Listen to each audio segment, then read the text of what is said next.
Chapter 8. In summer, it's a big street party every Friday and Saturday night down here, Twitch says. The Burby kid come slumming. It's great. Too bad you weren't around then. Twitch was around then. He is 18 and he's been on the street for 4 years. There's not much partying going on in early December. We're too busy trying to stay warm and worrying about the really cold months ahead. We're at the youth center. The first time I've been. It was Twitch who wanted to come today. Nagged me about it so much I finally agreed just to shut him up. A checkerboard, red and black squares and pieces, is set up between us, though the play is slow. Twitch can't grasp the concept of the game. He coughs, catches his breath, then bends in a second spasm of coughing. His hacking is echoed throughout the scene. The center. There's a lot of flu around.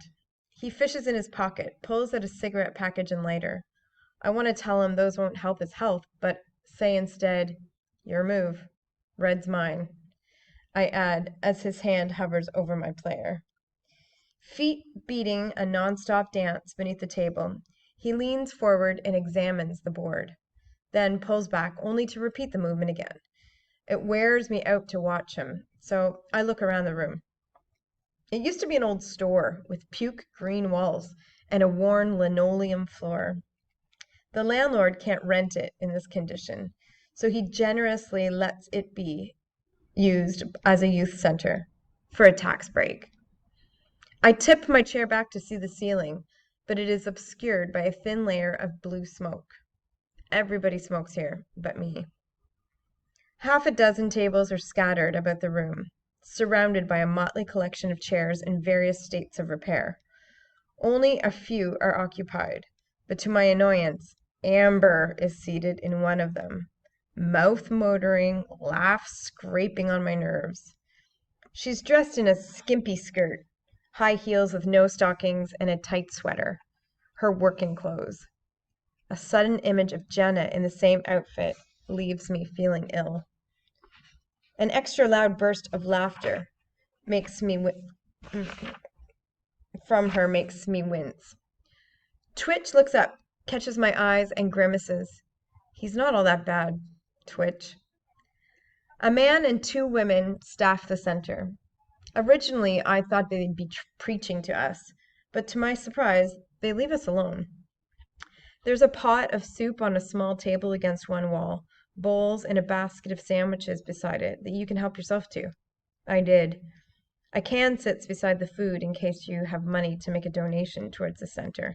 It's empty. A bulletin board by the soup has flyers pinned on it about the dangers of AIDS, drugs, and alcohol. Also, counseling services and dates and times. A street nurse is available. Twitch finally moves his black piece, smiles broadly, and sits back. I immediately jump his man and add it to the growing pile of his players I've collected. Shit! He blows a stream of smoke away to the side, leans forward and studies the board, fingers reaching, drawing back, writhing together. I wonder if he was always this way, or if it's the drugs killing his brain cells. I settle in for a long game. One of the staff, a gaunt woman with a cap of black curly hair and dark eyes, goes around the room handing out a flyer. She slaps one on our table. Close up, I see that she is younger than I first thought. Mid-20s, I guess. I also see the old tracks from needles that run up her arm into the sleeve of her t-shirt. What's that mean? A track of needles. Old tracks from needles.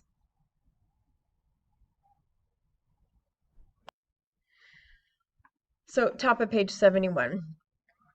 You boys might be interested in this, she says. If you have any questions, just ask. I pick up the flyer. It's about an alternative school for street kids. The word computer catches my interest momentarily, but I let it go. I push the flyer in front of Twitch. So who has time for that, I say. He glances briefly at the flyer, then back to the checkerboard. Yeah, who? I start to wad it into a ball, then quickly fold it and push it into my pack. You never know when a piece of paper might come in handy. I wonder what he's going to use that for. A hand falls on my shoulder. Startled, I swing around to see Amber. Whoa! She takes a step back and holds up her hands in front of herself. It's just me, remember? I know who you are, I testify. She falls into a chair, legs askew. Not a pretty sight with that short skirt. I think how much more gracefully Jenna would have sat. I thought perhaps you'd fucking forgotten. I don't see you around anymore, she says. I've been busy, I tell her. You know.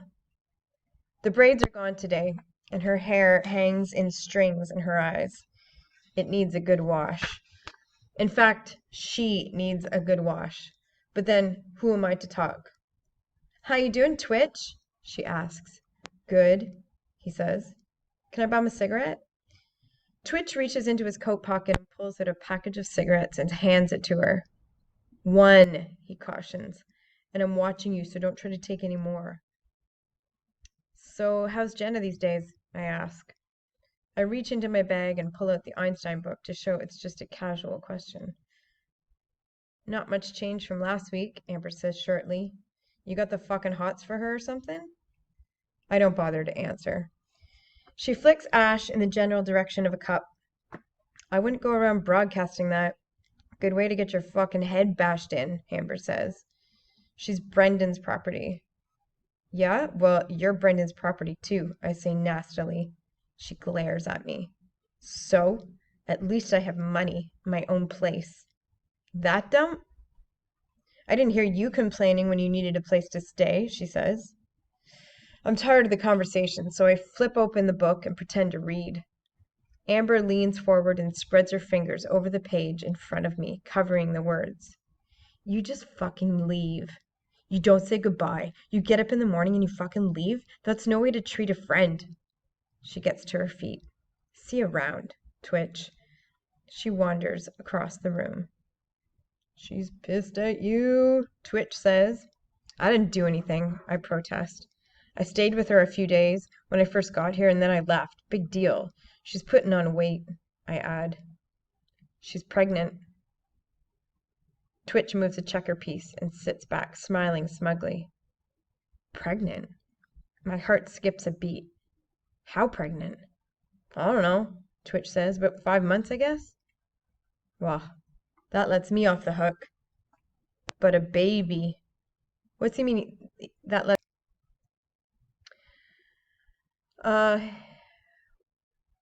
But a baby out here? It's none of my business. Every man and woman for themselves. I jump Twitch's piece.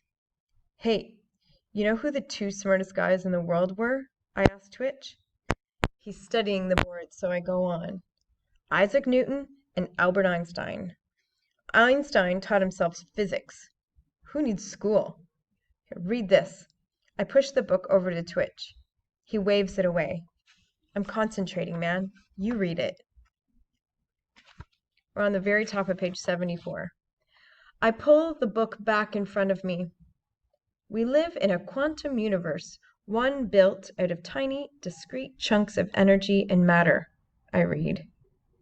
Hey, we're just little bits of energy and matter, Twitch.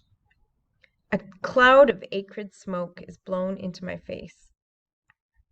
But it's not from Twitch. A chair is pulled out from our table and a body plops into it, uninvited. What's happening? A smoky inquiry. I look the newcomer over before answering. Early 20s, big guy, as tall as me, but bulky to go with it. The chair creaks beneath his weight. He pulls off his coat and sets it over the back of the chair, and I see biceps strain against black t-shirt sleeves. The shirt looks a size too small, worn purposely that way to set his muscles off. Light bounces off a fleshy, shaven, pink scalp.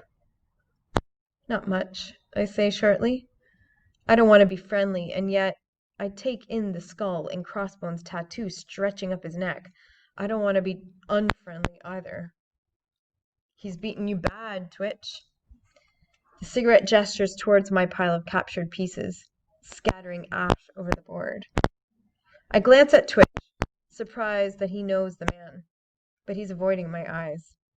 His leg is beating a fast staccato beneath the table. Staccato, right? It's like when we talk about music, a staccato music, it's like instead of going ding, ding, and have like a sustained sound on the piano, staccato is like just little taps, tick, tick, tick, tick.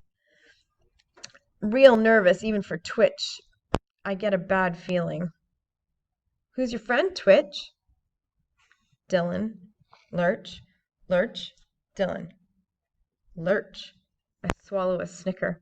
What the hell kind of name is Lurch? I steal another look at him. I guess it's kind of a name you can have if you're that big and that menacing.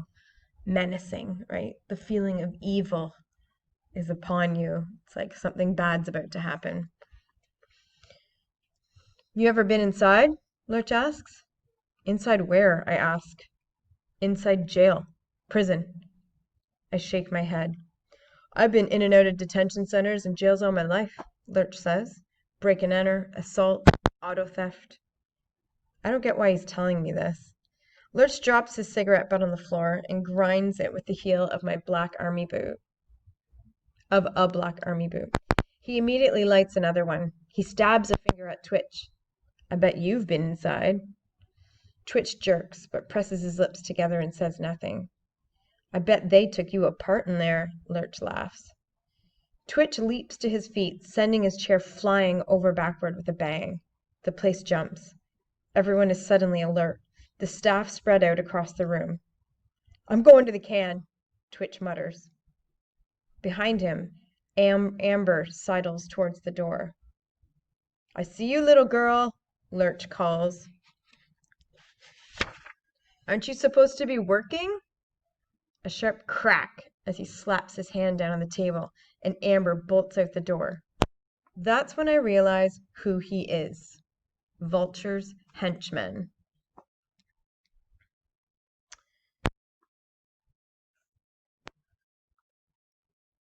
Just the two of us, Lurch says. He grins widely, and I see a gap in his bottom teeth where one is missing.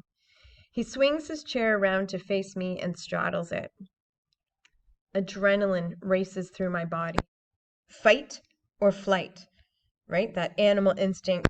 When we have tension, either we decide we're going to fight or run, flight.